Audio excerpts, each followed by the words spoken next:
وہ اس کو روکنا چاہتی تھی، اس کی باتیں انہیں تکلیف دے رہی تھی، اپنے بیٹے کے منہ سے محض یہ سننا بھی اس کے لیے عذاب کی مانند تھا۔ وہ مزید بولا ہاشم نے، لیکن اگر نمرہ میری بیوی بنی تو اس کیس میں سب کچھ الٹ ہو جائے گا۔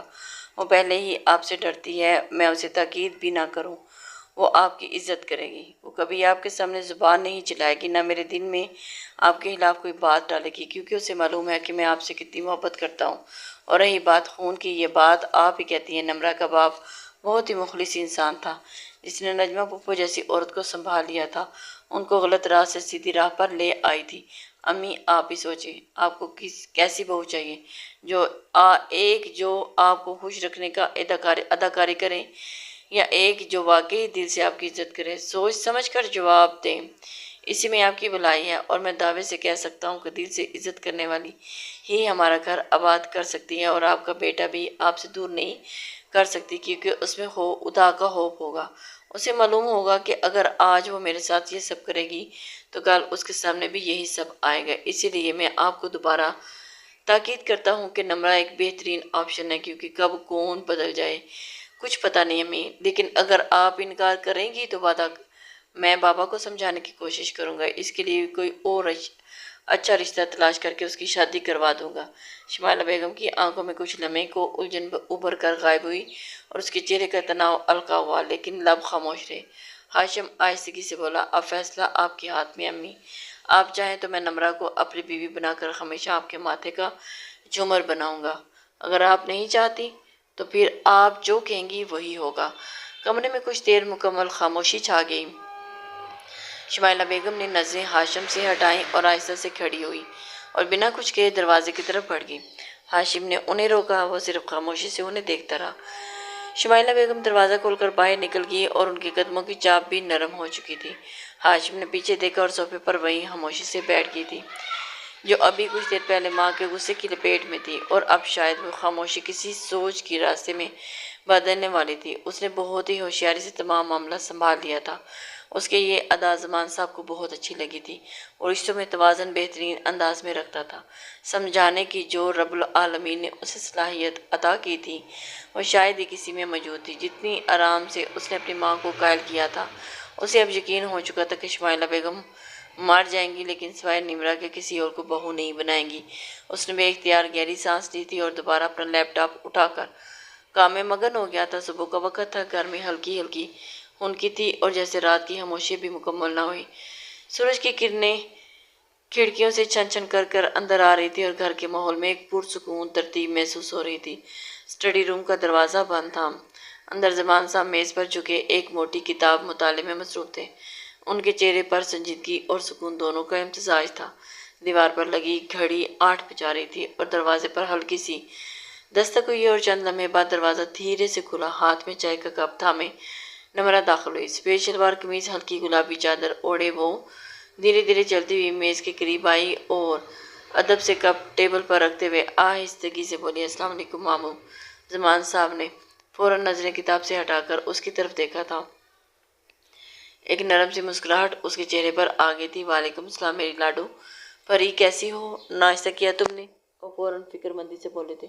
نمرہ نے ہلکی سی جھجک کے ساتھ نظریں نیچے کرتے ہوئے جواب دیا، جی ماموں، ناشتہ کر لیا۔ زمان صاحب نے اس کے چہرے پر نظریں جمائے ایک گہرا سکون محسوس کرتے ہوئے پوچھا، اور یہ بتاؤ اسکول کب سے جوائن کر رہی ہو؟ میٹرک کے امتحان سر پر ہے، میں نہیں چاہتا کہ تم کسی بھی طرح کی مشکل میں پڑو، تمہیں بہت اچھے نمبروں سے پاس ہونا ہے۔ تمہیں تو معلوم ہے نا کہ تمہاری امی کی کتنی خواہش تھی کہ تم ڈاکٹر بنو۔ نمرہ کا چہرہ ایک دم اداس سا ہو گیا تھا، اور اس نے نظریں نیچے کر لی تھی۔ خاموشی سے ایک پل کھڑی رہی، اور پھر زمان صاحب نے نرمی سے اس کی طرف دیکھتے ہوئے پوچھا، کیا بات ہے بیٹا؟ سوال کیا تھا، اپنے ماموں پر کتنا بھروسہ ہے تمہیں؟ نمرہ نے حیرت سے سر اٹھایا، جیسے وہ سوال اس کے لیے غیر متوقع تھا۔ تھوڑی دیر سوچ کر دھیرے سے بولی، جتنا امی کو آپ پر تھا۔ پھر سانس لیتے ہوئے ماضی کی دھند میں کھوئی ہوئی آواز میں بولی، امی کہا کرتی تھی کہ تمہارے ماموں بھی کسی حال میں میرا ساتھ نہیں چھوڑیں گے۔ میں نے ان کے ساتھ بہت غلط کیا، پھر بھی وہ میری ہمیشہ مدد کرتے رہے۔ اسی لیے میں بھی آپ پر بہت یقین رکھتی ہوں کہ مجھ پر کسی بھی قسم کی مشکلات آئے میرے ماموں میرے ساتھ کھڑے رہیں گے۔ زمان صاحب نے اس کے ان لفظوں پر ایک گہری سانس لی اور پھر نرمی سے اپنی جگہ پر کھڑے ہو گئے تھے۔ آگے بڑھ کر اس کے سر پر ہاتھ رکھا اور شفقت سے بولے، اسی لیے ہمیشہ ایک بات پر یقین رکھنا نمرہ، تمہارے ماموں کبھی تمہارے لیے کوئی غلط فیصلہ نہیں کریں گے، کبھی نہیں۔ مجھے تمہاری خود سے زیادہ پرواہ ہے اور تم میرے لیے میری نجمہ جیسی ہو، اس کی پرچھائی۔ نمرہ نے ان کی طرف دیکھا کچھ الجھن سے۔ اسے ان کے لہجے میں کچھ مختلف لگا لیکن سمجھ نہیں پائی، بس ہلکی سی الجھن سے بولی، جی ماموں، اور دھیرے دھیرے پلٹ کر کمرے سے باہر نکل گئی تھی۔ زمان صاحب نے ایک لمحے کے لیے اس کی پشت کو دیکھا اور پھر آہستہ سے کرسی پر واپس بیٹھ گئے۔ نمرہ کے چلے جانے کے بعد کمرے میں ایک ہلکی خاموشی چھا گئی۔ نکاح کی بات ابھی صرف 3 افراد کے درمیان تھی اور نمرہ اور ابھی تک لا علم تھی۔ اس کی زندگی کا سب سے اہم فیصلہ خاموشی سے اس کے سر کے اوپر ہونے جا رہا تھا اور اسے علم تک نہیں ہے۔ ہاشم کے کمرے میں صبح کی تازگی محسوس ہو رہی تھی اور کھڑکی کے پردے ذرا سے کھلے ہوئے تھے جہاں سے سورج کی ہلکی کرنیں آ رہی تھی۔ ہاشم ڈریسنگ ٹیبل کے سامنے کھڑا اپنی گھڑی باندھ رہا تھا اور بال ترتیب میں، کپڑے صاف ستھرے اور چہرے مکمل مصروفیت کی جھلک تھی۔ دروازے پر ہلکی سی دستک ہوئی اور نمرہ ہاتھ میں ناشتے کی ٹرے لیے اندر داخل ہوئی اور اس کی چال دھیمی، آواز مدھم اور انداز ہچکچاہٹ بھرا تھا۔ السلام علیکم بھائی۔ ہاشم نے آئینے میں اسے دیکھ کر مختصر سا جواب دیا، وعلیکم السلام۔ نمرہ نے ٹرے میز پر رکھی اور خاموشی سے پلٹنے لگی کہ پیچھے سے ہاشم کی آواز نے اسے روک دیا، ٹھہرو، میری بات سنو۔ نمرہ رکی، قدم وہیں جما دیے، چہرے پر خوف اور الجھن کی جھلک صاف تھی۔ وہ کچھ بولنے ہی والی تھی کہ ہاشم نے اگلا سوال کیا، ہاتھ میں کیا ہوا؟ لہجہ تشویش زدہ تھا۔ اس نے فوراً دوپٹے کا پلو کھینچ کر اپنا ہاتھ چھپا لیا تھا لیکن ہاشم دیکھ چکا تھا۔ قدم بہ قدم چلتا ہوا وہ اس کے قریب آ گیا اور نرمی سے اس کا ہاتھ تھام لیا۔ نمرہ نے جھجکتے ہوئے آنکھیں نیچے کر لی، کپڑے دھوئے تھے تم نے؟ اس نے سر کو ہلکی سی جنبش دی تھی اور ہاشم نے ہاتھ پر نظر ڈالی، چھوٹے چھوٹے چھالے نمایاں تھے، جلد سرخ تھی اور جلن کی نشانیاں واضح تھیں۔ وہ آہستہ سے اسے صوفے کی طرف لے گیا، آؤ بیٹھو، ہاتھ میں زخم ہو رہے ہیں اور تم کام کر رہی ہو، ادھر بیٹھو، ناشتہ کرو میرے ساتھ۔ وہ تھوڑی سی سختی سے بولا تھا۔ نمرہ نے نرمی سے انکار میں سر ہلا دیا، نہیں بھائی، مجھے ممانے کے لیے چائے بنانی ہے۔ ہاشم نے اس کے انکار کو سنا لیکن نظر انداز کرتے ہوئے بولا، بن جائے گی چائے، بہت ملازم ہے اس گھر میں، تم پہلے میری طرف دیکھو۔ نمرہ نے ہلکی سی نظر اٹھائی پر نظریں جمی نہ رہ سکی۔ کیا ہوا، رات کو روئی تھی؟ لہجے میں فکر کا عنصر تھا اور اس کی آنکھیں سوجی ہوئی تھی۔ وہ فوراً نفی میں سر ہلا گئی۔ ہاشم کی آواز اب ذرا سنجیدہ ہوگی، مجھے جھوٹ پسند نہیں ہے نمرہ۔ اس کے چہرے پر ندامت سی آ گئی تھی، نظریں جھک گئی تھی، آواز مدھم ہوئی، میں جتنا بھی خود کو ٹھیک رکھنے کی کوشش کرتی ہوں کچھ نہ کچھ ایسا ہو جاتا ہے کہ وہ مانی ناراض ہو جاتی ہے، مجھے سمجھ میں نہیں آتا کہ ان کے ساتھ کیسے ٹھیک رہوں۔ وہ بے چارگی سے بولی اور ہاشم خاموشی سے اسے دیکھتا رہا، پھر گہری سانس لیتے ہوئے بولا، کیا تمہیں معلوم ہے میری امی کے ساتھ تمہاری امی نے کیا کیا تھا ماضی میں؟ وہ اچانک ہی سوال داغ گیا تھا۔ نمرہ نے چونک کر سر اٹھایا، ہلکے لرزتے لبوں سے نفی میں سر ہلایا۔ ہاشم نے اس کی آنکھوں میں دیکھا۔ ہاشم، اس کی آنکھوں کی طرف جاننا چاہتی ہو؟ نمرہ نے خاموشی میں اثبات میں سر ہلا دیا۔ کمرے میں چند لمحہ خاموشی چھا گئی تھی۔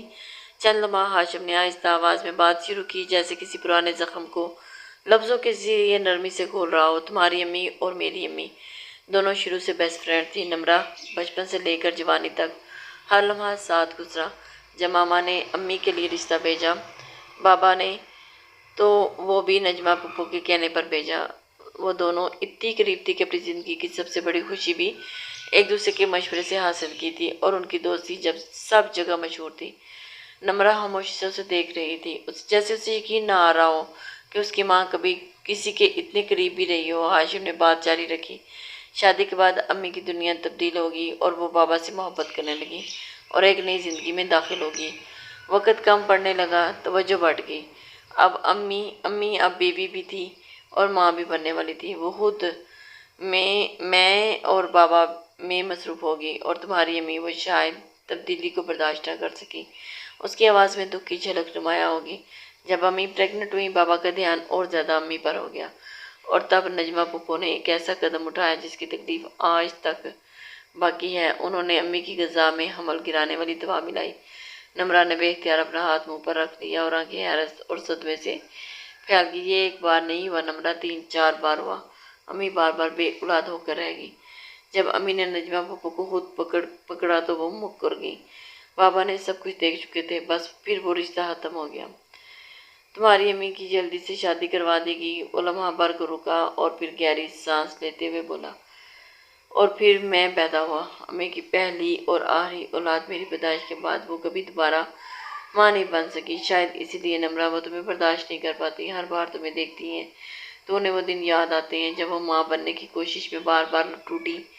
نمرہ کا رنگ سرد پڑ چکا تھا اور کچھ لمحے چپ چاپ کھڑی رہی، پھر جیسے الفاظ نے اس کے اندر بوجھ باہر نکالا۔ میری زندگی میں کبھی بھی خوشی نہیں رہتی، اس کی آواز پر آ گئی۔ میری اپنی ماں نے میری خوشیاں چھین لی، یعنی میں ان کی وجہ سے نفرت کا وار سہتی آ رہی ہوں۔ وہ کہہ کر خاموشی سے پلٹی اور دھیرے دھیرے کمرے سے باہر نکل گئی، اور اس کی چال میں بوجھ تھا، جیسے کوئی برسوں کا دکھ ایک لمحے میں کندھوں پر آ گیا ہو۔ ہاشم نے چند لمحے بعد گہری سانس لی اور پھر آہستہ سے مجھ سے بولا، بس ایک بار میرے نکاح میں آ جاؤ نمرہ، پھر تمہیں ساری دنیا سے چھپا کر اتنی خوشیاں دوں گا کہ تمہیں سمیٹتے سمیٹتے تھک جاؤ گی۔ کمرے میں پھر خاموشی چھا گئی، لیکن اس خاموشی کے نیچے اب ایک وعدہ سانس لے رہا تھا۔ ڈائننگ ٹیبل پر خاموشی چھائی ہوئی تھی، صبح کا وقت تھا اور ناشتہ مکمل طور پر لگا ہوا تھا۔ ابلے انڈے، پراٹھے، مکھن، چائے اور ساتھ میں تازہ اخبار کا ایک طے کیا ہوا پرچہ میز کے کنارے رکھا ہوا تھا۔ زمان صاحب کی چائے پیالی اٹھائے ہلکی ہلکی چسکیاں لے رہی تھی، جبکہ شمائلہ بیگم خاموشی سے پراٹھے کے کنارے کے چاقو سے تراش رہی تھی، مگر ان کے چہرے پر سوچ کی لکیریں نمایاں تھیں۔ چند لمحے اسی خاموشی میں گزر گئے، پھر اچانک شمائلہ بیگم نے نظریں زمان صاحب کی طرف اٹھائیں اور ہلکی آواز میں بولی، زمان، مجھے آپ سے ایک بات کرنی ہے۔ زمان صاحب نے نرمی سے گردن موڑ کر ان کی طرف دیکھا، لیکن بولنے سے پہلے جیسے ان کے دل کی بات زبان پر آ گئی۔ اگر آپ نکاح انکار کی بات کرنا چاہتی ہیں تو میں آپ کی کوئی بات نہیں سننا چاہتا۔ شمائلہ، فیصلہ ہو چکا ہے۔ شمائلہ بیگم نے فوراً نرمی سے سر ہلایا، نہیں نہیں، ایسی بات نہیں ہے، میں اسی رشتے کے حوالے سے ہی بات کرنا چاہتی ہوں۔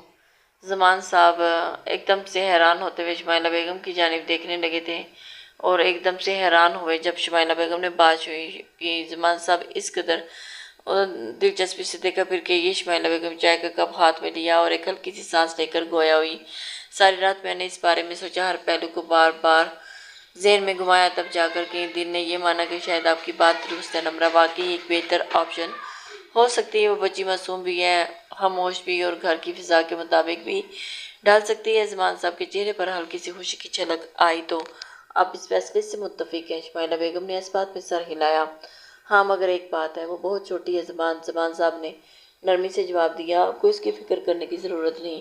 ہاشم کافی سمجھدار ہے، وہ کوئی غیر ذمہ دار نوجوان نہیں ہے، اور ابھی صرف نکاح ہو رہا ہے، رخصتی کی تو بات ہی نہیں۔ جب نمرہ انٹر کر لے گی تب جا کر ہم رخصتی کی بات کریں گے، تب تک وہ ذہنی طور پر بھی کچھ سنبھل چکی ہوگی۔ شمائلہ بیگم نے ایک نظر ان کے چہرے پر ڈالی اور پھر چائے کی پیالی کو ہونٹوں سے لگاتے ہوئے دھیمی آواز میں بولی، آپ کی بات میں نے کب ڈالی ہے جو اب ڈالوں گی، آپ بے فکر رہیں، جو آپ نے طے کیا میں اس کے خلاف نہیں جاؤں گی۔ زمان صاحب چند لمحے انہیں بغور دیکھا۔ شمائلہ بیگم کے لبوں پر ایک ہلکی سی مصنوعی مسکراہٹ تھی، جس میں جذبہ کم اور برداشت کا تاثر زیادہ محسوس ہو رہا تھا۔ زمان صاحب نے نظریں پھیری، اور مگر دل میں ہلکی سی الجھن باقی رہی، جیسے کچھ نہ کچھ اب بھی غیر واضح تھا، جیسے کہیں کچھ ایسا تھا جو لفظوں کے درمیان چھپا بیٹھا تھا، اور وہ بات صرف وقت ہی بتا سکتا تھا۔ نمرہ کے کمرے کی فضا خاموش اور اداس تھی۔ نمرہ کے سفید پردے بے جان سی کھڑکی پر لٹک رہے تھے، اور کمرے میں دھوپ کی ایک مدھم سی لکیر فرش پر گری، اور نمرہ بستر پر کونے پر بیٹھی تھی، اور اس کا چہرہ آنسوں سے تر تھا۔ دوپٹے کا پلو ہاتھ میں مروڑتی وہ کسی گہری سوچ میں گم تھی۔ ہلکی ہلکی سسکیاں کمرے کی خاموشی کو توڑ رہی تھی، اور دروازے پر آہستگی سے دستک ہوئی اور زمان صاحب اندر داخل ہوئے، اور ان کی نظر جیسے بستر پر بیٹھی نمرہ پر پڑی تو دل تڑپ گیا تھا۔ وہ تیزی سے آگے بڑھے اور اس کے قریب بیٹھ کر نرمی سے اس کے سر پر ہاتھ رکھا۔ کیا ہوا بچے، کیوں رو رہی ہو؟ نمرہ نے بھیگی آنکھوں سے انہیں دیکھا اور ہونٹ کپکپائے۔ ماموں، میری امی نے ماضی نے منہ مانی کے ساتھ اتنا کچھ کیا، یہ سب کتنی غلط بات ہے۔ آپ نے امی کو کبھی روکا کیوں نہیں؟ وہ بے اختیار پوچھ کی تھی۔ زمان صاحب نے ایک لمحے کے لیے گہری سانس لی، تمہیں یہ سب کس نے بتایا؟ زمان صاحب نے اس کی جانب متوجہ ہاشم بھائی نے اس نے سادے لہجے میں جواب دیا تھا۔ زمان صاحب حیرانگی سے اس کی جانب دیکھنے لگے۔ چند لمحے کو کچھ نہ بول سکے، پھر نرم لہجے میں گویا ہوئے، نمرہ بیٹا یہ سب ماضی کا قصہ ہے، ایک ایسا باپ جو بند ہو چکا ہے اور جس کو یاد کر کے صرف دکھ ہی ملتا ہے۔ تمہاری امی میری بہن تھی، میں نے ہمیشہ انہیں بچانے کی کوشش کی، لیکن کچھ باتیں وقت اور قسمت سے جڑی ہوتی ہیں، ان پر ہمارا بس نہیں چلتا۔ خیر، زمان صاحب نے اس کا ہاتھ تھاما۔ میں تم سے ایک اور بات کرنے آیا ہوں۔ نمرہ نے سوالیہ نظروں سے ان کی طرف دیکھا۔ جی ماموں، کوئی کام ہے؟ نمرہ تم مجھ پر کتنا یقین رکھتی ہو، آج پھر دوبارہ وہی سوال کر رہا ہو۔ بہت، اس نے فوراً جواب دیا۔ امی ہمیشہ کہتی تھی کہ ماموں کبھی غلط فیصلہ نہیں کریں گے۔ زمان صاحب کے چہرے ہلکا سا تبسم پھیلا تھا۔ تو بس اسی بھروسے پر ایک بات مان لو، میں چاہتا ہوں کہ تم اور ہاشم نکاح کر لو۔ ابھی صرف نکاح، رخصتی کی بات بعد میں ہوگی، جب تم چاہو گی، جب تم تیار ہوگی۔ نمرہ نے چونک کر سر اٹھایا۔ وہ مانی کبھی بھی نہیں مانیں گی، اور ہاشم بھائی مجھ سے بہت بڑے ہیں، مجھے پتہ ہے وہ کبھی بھی نہیں مانیں گے، نرمی سے بولے۔ لیکن یہ رشتہ تمہارے لیے تحفظ ہے، تمہارے لیے عزت کا ایک چھپر ہے۔ میں نہیں چاہتا کہ کوئی تم پر انگلی اٹھائے یا تمہاری زندگی میں کسی قسم کی بے چینی آئے۔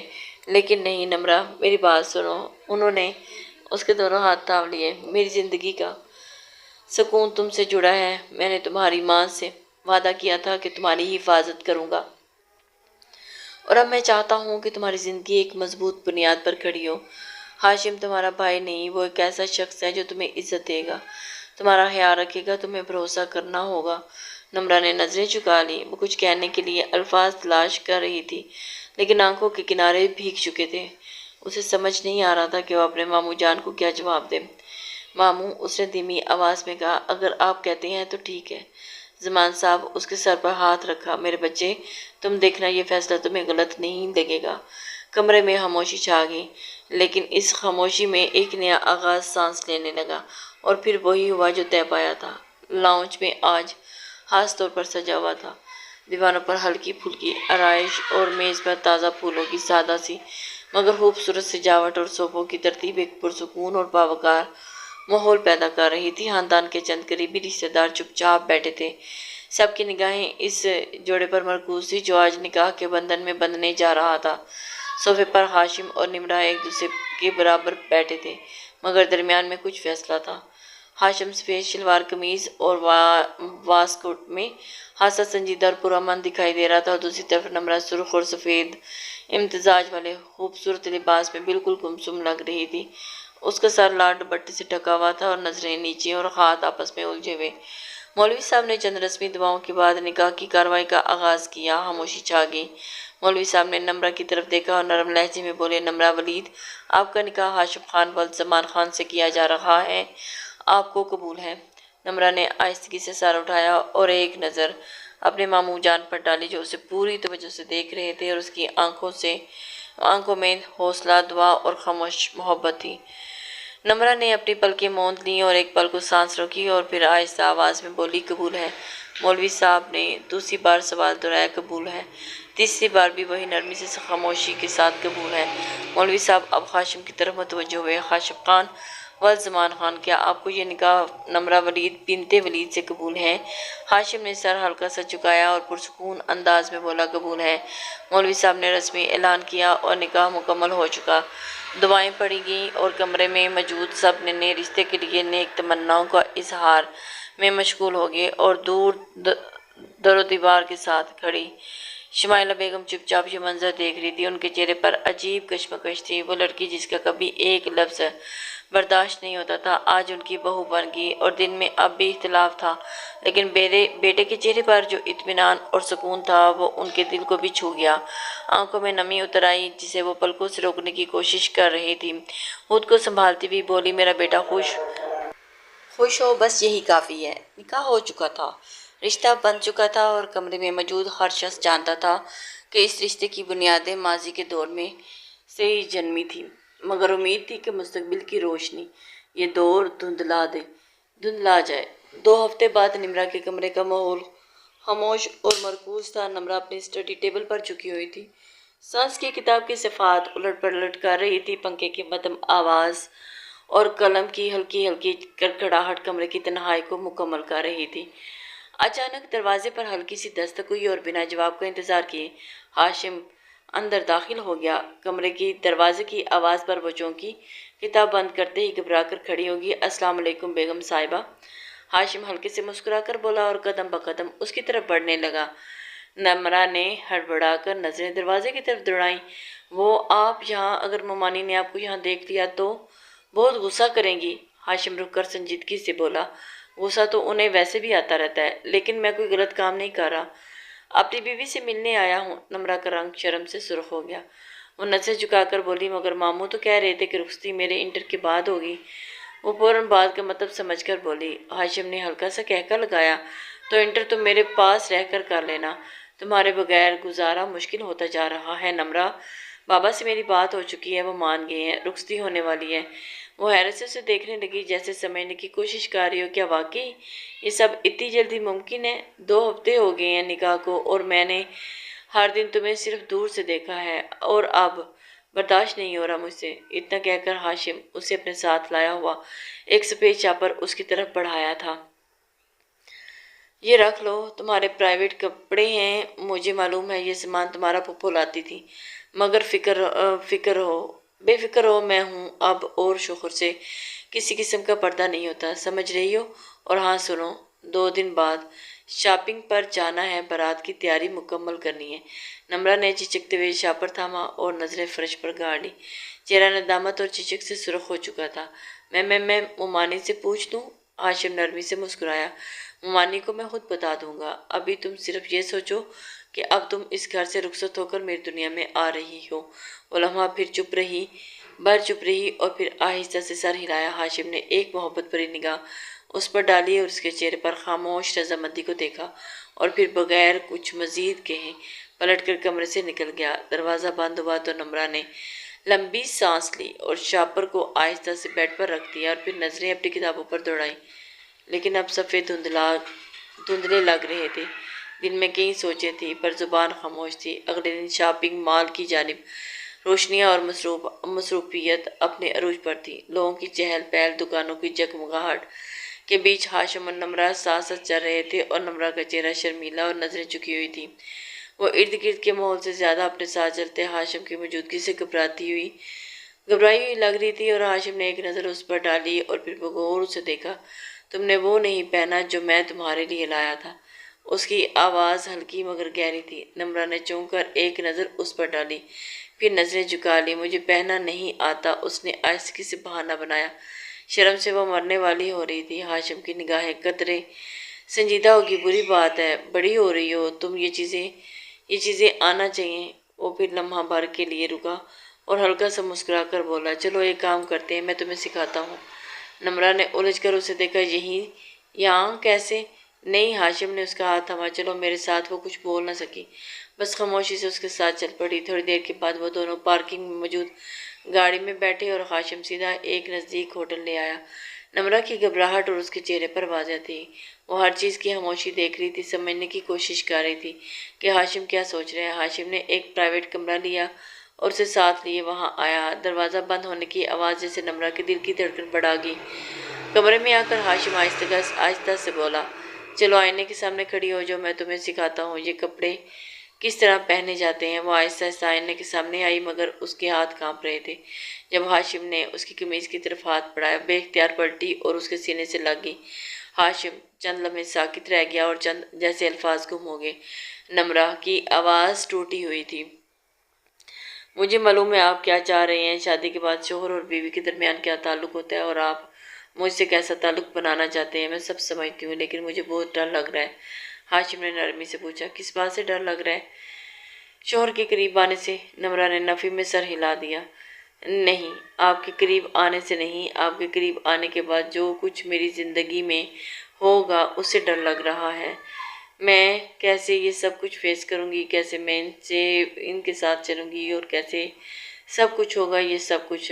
ہاشم نے الجھن سے اس کی طرف دیکھا، کیا مطلب؟ نمرہ کی آنکھوں سے آنسو بہنے لگے۔ جب میں آپ کے قریب آ کر آپ کے بچے کی ماں بنوں گی، جب میرے جسم میں زندگی آ جائے گی، تب ممانی میرے بچے کو بھی ختم کر دیں گی، وہ مجھ سے بدلہ لے لیں گی، جیسے میری امی نے ان کے ساتھ کیا تھا، ویسے ہی وہ میرے ساتھ کریں گے۔ چند لمحہ خاموشی چھائی رہی، پھر وہ آہستگی سے جھکا اور اس کے گال پر نرمی سے لب رکھے۔ ایسا کچھ نہیں ہوگا میری جان، میری امی تم سے ہاں بہت نفرت کرتی ہیں، وہ پھپھو سے بھی نفرت کرتی ہیں، لیکن وہ میری اولاد سے نفرت نہیں کریں گی، کبھی بھی نہیں۔ میں ان کا بیٹا ہوں اور وہ یہ جانتی ہیں۔ وہ رک کر بولا، چلو گھر چلتے ہیں، شادی کے بعد جو ہونا ہے تب ہوگا، میں تمہیں مجبور نہیں کروں گا اور کبھی تمہیں تنہا نہیں چھوڑوں گا۔ بے فکر اور نمرہ خاموش رہیں، بس آہستہ سے سر جھکا لیا۔ چند لمحے بعد دونوں کمرے سے باہر آ گئے، مال کی گہما گہمی سے ہٹ کر۔ اب خاموشی ان کے درمیان ایک نرم فاصلہ تھی جس میں سمجھ، تحفظ اور بے آواز وعدے شامل تھے۔ وقت دھیمی رفتار سے گزرتا جا رہا تھا اور 2 مہینے بعد صبح کی دھوپ لاؤنج کے پردے چھن چھن کر اندر آ رہی تھی۔ ماحول خاموش اور سنجیدہ تھا۔ نمرہ ایک ہاتھ میں رپورٹس تھامے صوفے پر بیٹھی، چہرے پر پریشانی اور آنکھوں میں بے یقینی تھی۔ وہ ابھی ڈاکٹر کے کلینک سے آئی تھی اور ہاشم بھی اس کے برابر بیٹھا تھا، خاموش، سوچ میں گم۔ کمرے کی فضا کسی بھاری خاموشی میں لپٹی ہوئی تھی۔ چند لمحے بعد شمائلہ بیگم اپنے کمرے سے باہر آئی اور ان کی نظریں سیدھے نمرہ کے اور ہاشم پر پڑی۔ وہ ماتھے پر بال ڈالتے ہوئے بولی، کیا ہوا ہے؟ تم دونوں ایسے کیوں بیٹھے ہو؟ ڈاکٹر نے کیا کہا ہے؟ نمرہ نے فوراً نظریں ہاشم پر ڈالیں جیسے وہ خود کچھ کہنے سے گھبرا رہی ہو۔ ہاشم نے اس کے ہاتھ سے رپورٹ لے کر ٹیبل پر رکھی اور نرمی سے مسکراتے ہوئے اپنی ماں کے قریب گیا۔ امی آپ دادی بننے والی ہیں۔ چند لمحوں کے لیے ماحول جیسے رک سا گیا ہو۔ شمائلہ بیگم کی آنکھوں میں حیرت پھیل گئی تھی، وہ کچھ بول ہی نہ سکی۔ ان کی نظریں پہلے نمرہ پر اور پھر ہاشم پر گئی اور پھر ایک عجیب سی نمی ان کی آنکھوں میں آ گئی۔ انہوں نے تیزی سے قدم بڑھائے اور نمرہ کے پاس جا کر جھکی، بنا کچھ کہے اس کے ماتھے پر پیار کیا اور ہلکے سے اس کا ہاتھ تھام لیا۔ کیا تم سچ کہہ رہے ہو؟ ہاشم بولا، جی امی، یہ جھوٹ بولنے والی بات ہے بھلا؟ جبکہ وہ نم آواز میں بولی، مجھے سمجھ نہیں آ رہا میں کیا بولوں۔ وہ بھرائی آواز میں بولی، میرے ہاتھ کانپ رہے ہیں، میں دادی بننے والی ہوں، میرے گھر میں رونق آنے والی ہے۔ نمرہ کی آنکھوں سے خاموش آنسو بہنے لگے اور اس نے آہستگی سے ان کا ہاتھ اپنے ہاتھوں میں لیا۔ مومانی، کیا آپ مجھ سے امی کا بدلہ نہیں لیں گی؟ شمائلہ بیگم چند لمحے خاموش رہی اور پھر نرمی سے مسکرا کر بولی، پاگل ہو گئی ہو تم، تمہاری ماں کا دماغ نہیں تھا، لیکن میرے پاس ہے۔ مجھے پتہ ہے کہ رشتوں کو کیسے سنبھالا جاتا ہے۔ صرف ایک انسان سے نہیں ہوتا، ہر انسان سے بنتا ہے اور ہر ایک کو ساتھ لے کر چلنا سیکھنا پڑتا ہے۔ پھر وہ آہستہ سے بولی، تم پریشان مت ہو، نہ مجھ سے ڈرو، میں کچھ نہیں کروں گی، بلکہ اب تو صرف تمہارا اور اس ننھے مہمان کا خیال رکھوں گی۔ تم کچھ بھی مت کرنا، بس آرام کرنا اور جو چاہیے وہ مجھے بتانا۔ ہاشم خاموشی سے ان کے پاس آیا اور ان کے ہاتھ تھامے اور ان کے ماتھے پر پیار کیا۔ امی، آپ نے آج جو کہا وہ میری زندگی کا سب سے خوبصورت لمحہ ہے۔ شمائلہ بیگم نے ایک ماں کی طرح دونوں کو گلے سے لگا لیا۔ ماحول میں محبت کی خوشبو پھیل گئی تھی۔ نفرت، بدلہ، درد، سب جیسے کسی کونے میں دبک گئے تھے۔ زندگی نے سکھا دیا تھا کہ وقت اگر کسی زخم کو دیتا ہے تو وہ مرہم بھی بن کر آتا ہے۔ اگر رشتوں کو توازن سے نبھایا جائے تو سب کچھ ممکن ہے۔ رشتے نفرت یا محبت سے نہیں، توازن اور سمجھ بوجھ سے قائم رہتے ہیں۔ جو انسان رشتوں میں توازن رکھنا جانتا ہو وہ ہر طوفان کے بعد سکون لے آتا ہے۔ وقت کے ساتھ سب کچھ بہتر ہو سکتا ہے، بس نیت صاف اور دل سچا ہونا چاہیے۔ لسنرز، امید کرتی ہوں کہ آپ کو آج کا ناول پسند آیا ہو۔ اپنے کمنٹس، لائک اور شیئر ضرور کر دیا کریں، اسے ہماری حوصلہ افزائی